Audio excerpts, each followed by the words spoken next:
देखिए, बात होगी वीन्स ब्रिज की। हमने पढ़ा है कि भाई एसी ब्रिजेज में कि ये अगर चार इम्पीडेंसेस, इम्पीडेंस का मतलब इसमें रेजिस्टेंस हो सकता है, कैपेसिटेंस हो सकता है, इंडक्टर हो सकता है, उसका कॉम्बिनेशन हो सकता है, कुछ भी हो सकता है। अगर चार ये हैं आपके, ये इस प्रकार से इम्पीडेंसेस जोड़े गए हैं किसी क्वाड्रिलेटरल के साइड के फॉर्म में, और इसके एक डायगोनल में ये डिटेक्टर लगा है। डिटेक्टर आपका गैलोमीटर हो सकता है, आपका हेडफोन हो सकता है, जो यूज़ किया था वो हेडफोन यूज़ किया था, ठीक है, मतलब साउंड यहाँ सुनी जाती है। और यहाँ पर एक एसी सोर्स लगा हो, तो अगर ये बैलेंस कंडीशन है तो बैलेंस में डिटेक्टर में कोई भी आवाज़ नहीं आती, या मिनिमम आवाज़ आती है, यूँ कह दीजिए, ठीक है। और उस कंडीशन में हम जानते हैं Z1 into Z4 is equal to Z2 into Z3 होता है। वीन साहब ने इसी ब्रिज को इस फॉर्म में बनाया, ठीक। ये R1, ये C1, ये R3, ये R2, ये C2, ये R4, और R2 और C2 क्या हैं, वेरिएबल हैं, ठीक है। तो ये यूज़ किस में आता है, ये किसी कैपेसिटेंस यूज़ करने में यूज़ किया जाता है, लिखा ना, फॉर मेजरमेंट, कैपेसिटेंस मेजरमेंट, यानी इस कैपेसिटेंस को मेजरमेंट करेंगे हम, ठीक है। तो लिखो कहानी ज़रा। Wien's bridge is shown as in the figure. और उसमें ये नहीं लिखना ये इधर जोड़ा, ये उधर जोड़ा, उधर जोड़ा, ये सब ठीक है, वो फिगर में शो हो गया, बट ठीक है। Wien's bridge is shown as in figure.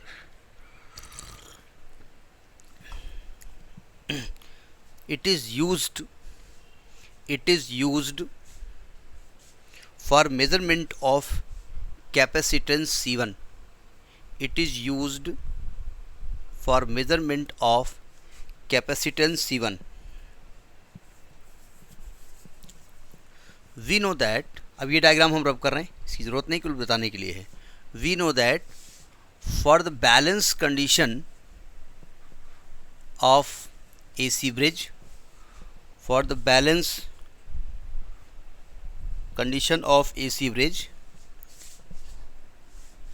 Z1 into Z4 is equal to Z2 into Z3, ये आप जानते हैं, ठीक है।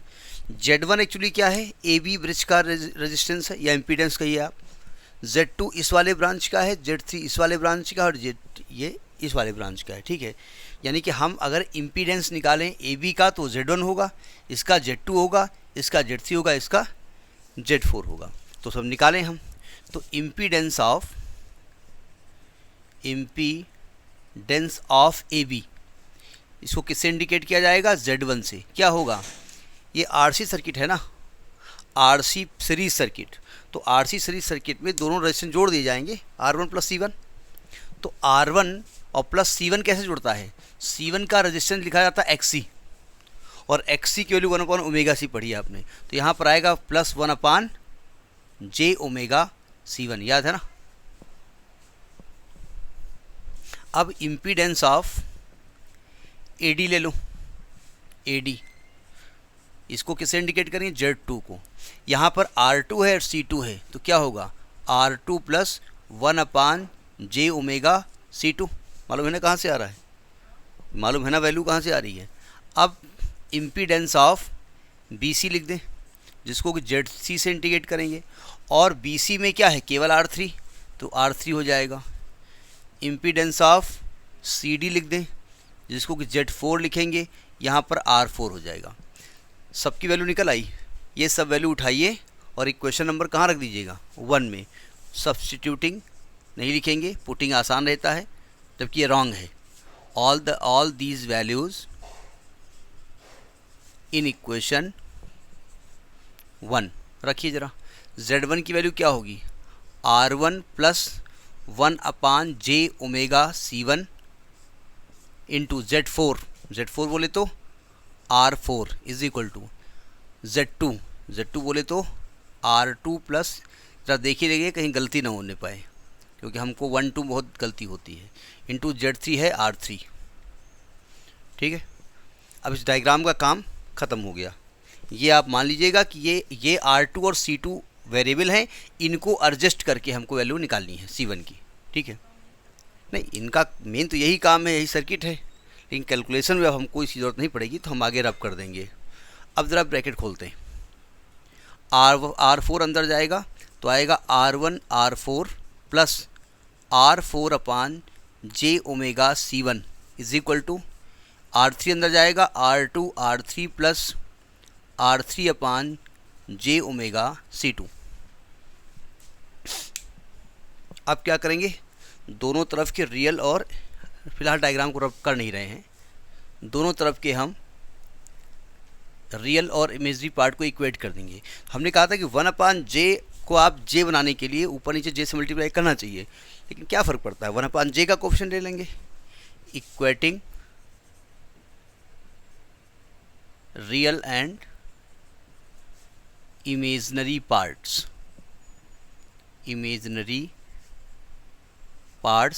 On both the sides. सावधान, तो कोई यहाँ रियल पार्ट क्या है, R1 R4। एक बार चेक भी करते रहें कैलकुलेशन, क्योंकि हम में कैलकुलेशन गलती होने के चांसेस बहुत रहते हैं। R1 R4 और यहाँ पर क्या है, R2 R3। यहाँ से हम निकालेंगे R1, इसी ब्रांच का सब पूरा कैलकुलेट करना है, तो यहाँ से हम निकालेंगे R1 is equal to R2 R3 upon R4। ये क्वेश्चन नंबर हो गया 2। अब ज़रा इमेजनरी पार्ट की बात कर लेते हैं, यानी 1/j का जो कोफिशिएंट है, तो इसको क्या लिखेंगे, एंड R4 अपान, बहुत लोग j साथ में लिख देते हैं, बाद में j को कैंसिल कर देते हैं, लेकिन हम कोफिशिएंट इक्वेट कर रहे हैं, या कोफिशिएंट न कहिए, रियल और इमेजनरी पार्ट कर रहे हैं, तो i को नहीं करते हैं, i का जो कोफिशिएंट होता है, जो कि यहाँ j यूज़ किया गया है, तो ये क्या होगा, R4 upon omega C1 is equal to R3 upon omega C2। Omega omega cut गया, तो यहाँ से आएगा, j का कोफिशिएंट दे रहे हैं ना, j हम क्यों लिखेंगे, नहीं अगर ले लिया तो काटिए नहीं, कैंसिल कर दीजिए, कोई दिक्कत नहीं है। तो यहाँ से C1 की वैल्यू निकलेगी, C1 is equal to, C1 इधर ये आएगा R4 अपान R3 इंटू C2। ये इक्वेशन नंबर 3 हो गया। तो ये दोनों इक्वेशंस देखिए, यहाँ वेरिएबल कौन है, R2 और C2, पहले समझ लीजिएगा, ये दोनों आपकी बैलेंस कंडीशन है वीन्स ब्रिज की, ठीक है। तो लिखिए इक्वेशन 2 एंड 3 आर द फार्मूले तो होता है, फार्मूलाज नहीं होता है, हाँ फार्मूले होता है, 2 है तो फार्मूले नहीं होगा। आर द फार्मूले फॉर ब्रिज बैलेंस्ड कंडीशन।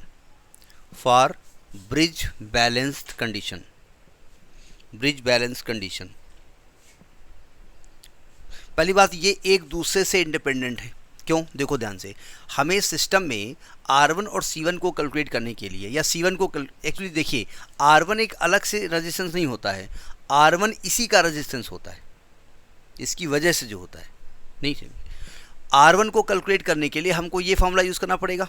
तो कौन वेरिएबल है यहाँ पर, R2 है, ठीक है।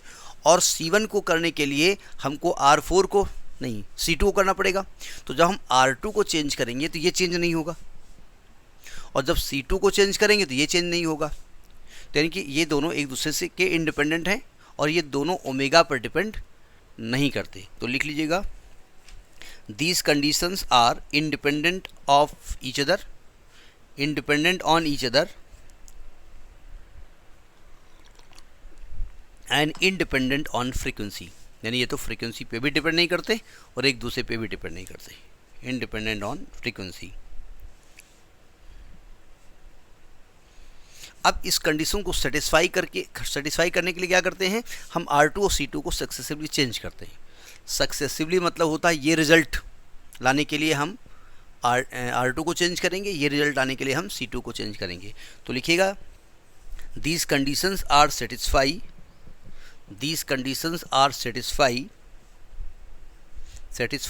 लिखा जाएगा ना, satisfied by successive adjustment of R2 and C2। जब हम R2 को करेंगे तो ये डिस्टर्ब नहीं होगा, और जब C2 को करेंगे तो ये डिस्टर्ब नहीं होगा। तो लिखिएगा, adjustment of C2 does not affect equation 3 या कंडीशन 2।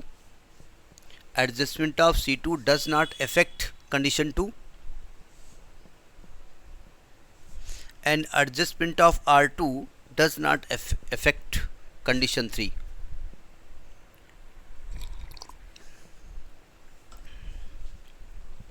अब अच्छा, ये भी इससे सब सही है, ये ब्रिज सही है, भयंकर गलती इसमें हमने कर गए भैया। डिटेक्टर तो लगाया ही नहीं आपने,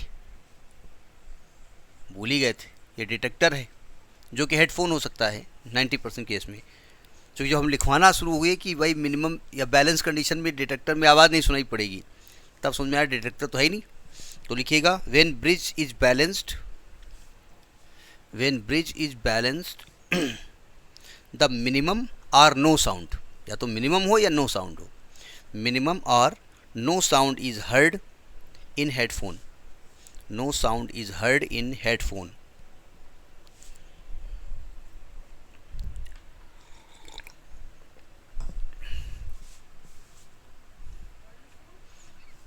हैं, हर्ड नहीं सुना है, हियर होता है, हियर का सेकेंड फॉर्म थर्ड फॉर्म पढ़े हो हैं, बचपन से अंग्रेजी मीडियम पढ़े होगे, कौन सा मीडियम पढ़े हो? हाँ, ऐसे इंग्लिश मीडियम था ना। हाँ, और जब छोटे रहे होगे तो घर में नोज बताया बेटिया, ये नोज, ये आइज, ईयर्स, टीथ, यही बताया ना, नाक तो बताई नहीं गई। हार्ड बता रहे हो ये क्या होता है धन्य हो। अब लिखिए parameters of Wien's bridge, WEINS। भाई हम लोग तो इंग्लिश पढ़े हैं क्लास 6 में, इंग्लिश शुरू हुई ABCD लिखना, आप लोग तो शुरुआत से ही पढ़े हो ना। पैरामीटर में सबसे पहले बात करेंगे इम्पीडेंस एंगल, इम्पीडेंस एंगल। देखो इसमें R1C1 जो ब्रांच थी उसी के बीच में निकालना है, ठीक है। तो लिखिएगा क्या, वो उसके बारे में मालूम है ना। tan theta is equal to क्या होता है, 1/ओमेगा R1C1, पढ़ा है आपने, ने मालूम है कि कुछ बोले हम। 1/ओमेगा R1C1, L में अलग था, R/ओमेगा L था वहाँ पर, ठीक है। अब क्या करेंगे, R1 की वैल्यू उठाइए यहाँ से और R2 की वैल्यू और C1 की वैल्यू यहाँ से उठाए रख दो, putting the value of, putting R1 and C1 from equation 2 and 3।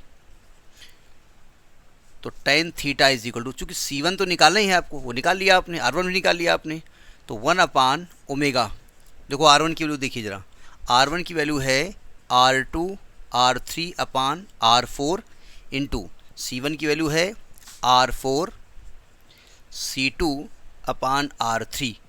देखिए ज़रा, R4 से R4 कैंसिल हो जाएगा, R3 से R3 कैंसिल हो जाएगा, तो tan थीटा निकलेगा 1/ओमेगा R2 C2, या थीटा निकलेगा tan इनवर्स 1/ओमेगा R2 C2। यानी कि यहाँ वेरिएबल कौन है, C2 R2 है ना।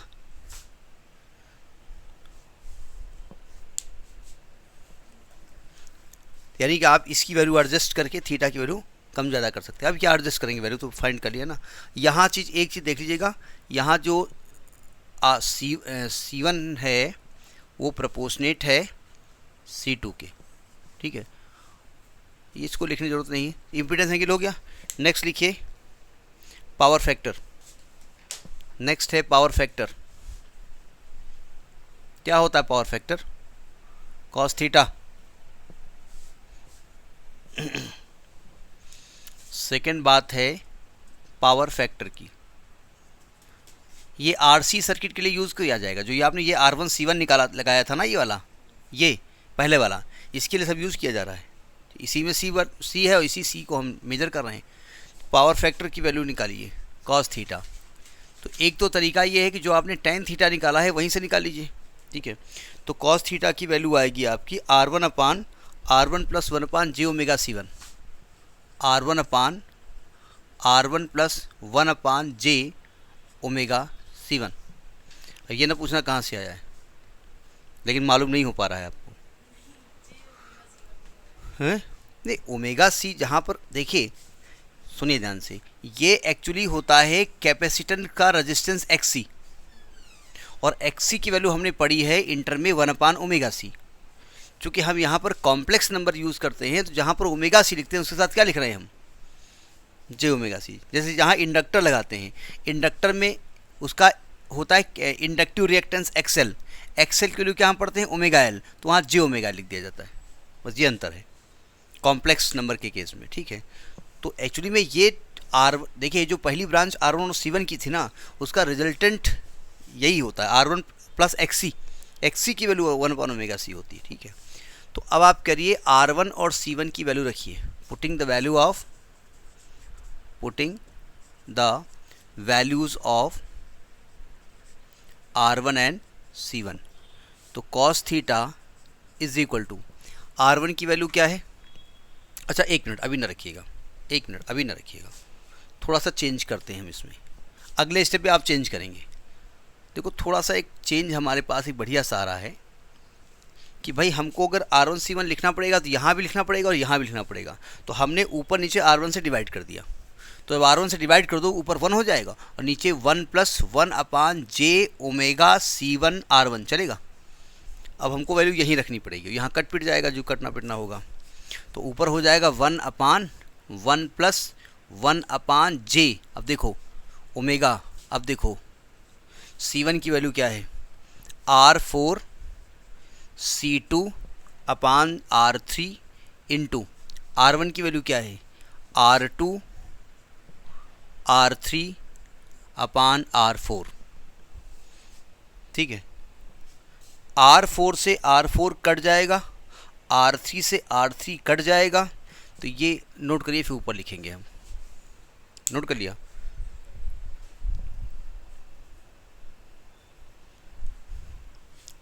तो नीचे क्या बचेगा, jωc2R2 बचेगा ना,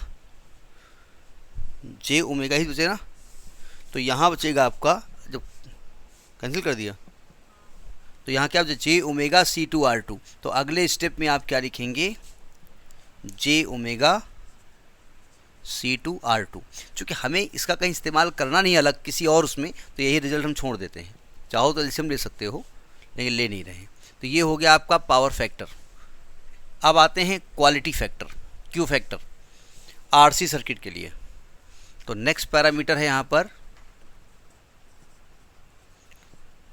क्वालिटी फैक्टर, जिसको कि हमने पढ़ा है क्यू फैक्टर। हमें जनरली एलसी सर्किट के लिए पढ़ाया गया है वहाँ पर, ठीक है। यहाँ पर आरसी सर्किट है तो याद करना पड़ेगा, 1/ωCR होता है।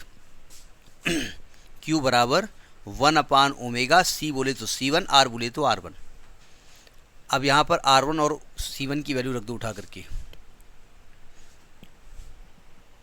ये तो पुटिंग तो लिखा ही हुआ है, इसमें काम चल जाएगा।